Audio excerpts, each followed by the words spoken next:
नमस्कार मित्रांनो, एक व्यवहारी आपण आज उदाहरण बघूया. बघा, 9/7 भागिले 11/5 गुणिले 44/25 भागिले 18/21 तर किती? तर बघा, इथे भागिले दिले तर आपण याला गुणाकारामध्ये कन्वर्ट करूया. म्हणजे आपला व्यवस्थित काटछाट करता येईल. आता बघा कसं करूया. 9/7ला 7 हे भागाकाराचा आपण गुणाकारामध्ये घेऊया. जेव्हा भागाकाराचा गुणाकारामध्ये करतो तेव्हा छेद अंशामध्ये जातो, अंश छेदामध्ये येतो. मग 5 वर जाईल, 11 खाली येईल. सेम 44ला 44 भागिले 25 या भागाकाराचा आपण गुणाकारामध्ये करूया. 21 वर जाईल, 18 खाली येईल.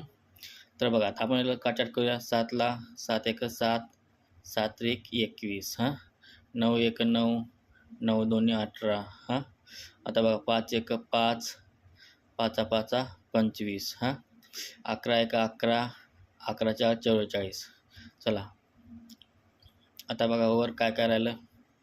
इथे एक राहिलं, एक राहिला म्हणजे 4 गुणिले हे 3 वर.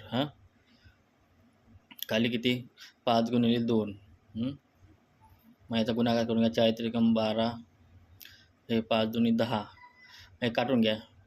2 सक 12 2 पंचे 10 म्हणजे उत्तर आलं 6/5. मित्रांनो, व्हिडिओ आवडला असेल तर लाईक करा आणि चॅनलला सबस्क्राईब करा. थँक्यू.